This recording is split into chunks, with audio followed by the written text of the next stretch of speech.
நெக்கை அடித்து திருப்பிக்கோங்க. Main fabric கூட lining கிளாத்தை அட்டாச் பண்ணி சுற்றி தையல் போட்டுக்கோங்க. எக்ஸஸாக இருக்கிற மெட்டீரியலை கட் பண்ணி எடுத்துக்கோங்க.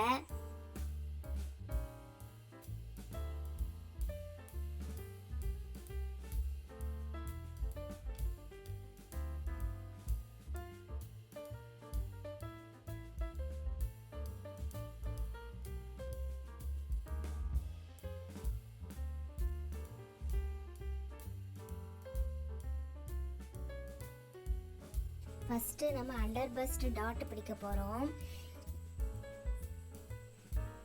ஆல்ரெடி நம்ம இதை ட்ரேஸ் எடுத்து வச்சுருக்கோம், அதையே வச்சு நம்ம ஸ்டிச் பண்ணிக்கிறோம். மேக்ஸிமம் ஸ்ட்ரெயிட் கட் ப்ளவுஸுக்கு வந்து நம்ம அண்டர் பஸ்ட் டாட்டோட வித்து வந்து 1.5 இன்ச் பிடிச்சிக்கலாம். இந்த பக்கம் 1.5 இன்ச், அந்த பக்கம் 1.5 இன்ச்சுன்னு சொல்லி மொத்தம் 3 இன்ச் பிடிச்சிக்கலாம்.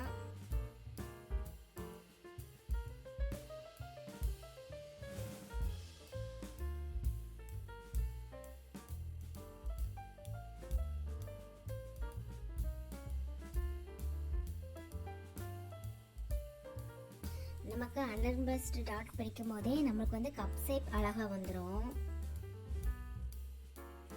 இப்போ ஐக்கும் ஹூக்குக்கும் ஹூக்கு பட்டிலையும் வர டாட் பிடிக்க போகிறோம். இது நம்ம அந்த 1/2 இன்ச்சுக்கு தான் பிடிப்போம். இதோட நீளம் வந்து நான் 2.5 இன்ச்சு எடுத்திருக்கேன். நான் ஆல்ரெடி மார்க் பண்ணியிருக்கேன். ஸோ அதுக்கு மேலே வச்சு தைச்சிக்கோங்க.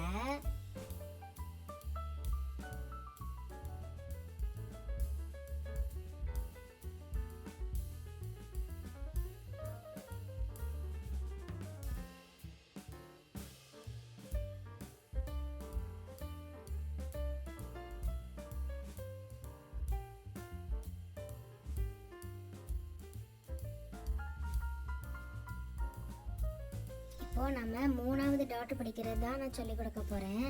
நம்ம 3வது டாட்டு எப்போவுமே அண்டர் பஸ்ட்லேருந்து 1.5 இன்ச் டிஸ்டன்ஸில் இருக்கணும். இது 2 தையலையும் இப்படி பிடிச்சிக்கோங்க. அண்டர் பஸ்ட் டாட்லேருந்து 1.5 இன்ச் டிஸ்டன்ஸில் நம்மளுக்கு வந்து ஆர்ம்ஹோல் டாட் வரும். நம்ம இந்த 2 தைச்சதையும் பிடிக்கும் போதே நம்மளுக்கு அழகாக ஆர்ம்ஹோல் டாட்டு எந்த இடத்துல வரும்னு சொல்லி தெரிஞ்சிடும். நம்ம வந்து 1/2 இன்ச்சுக்கு தான் ஆர்ம்ஹோல் டாட் பிடிக்கணும். ஸோ இந்த பக்கம் 1/4 இன்ச்சு, அந்த பக்கம் 1/4 இன்ச்சு டிஸ்டன்ஸுக்கு பிடிக்கணும்.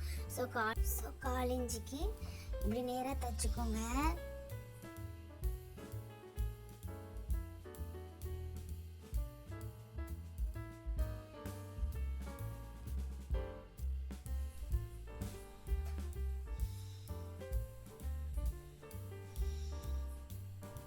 இப்போ நம்ம அழகாக ஃப்ரண்ட் பீஸ் தைச்சி முடிச்சாச்சு.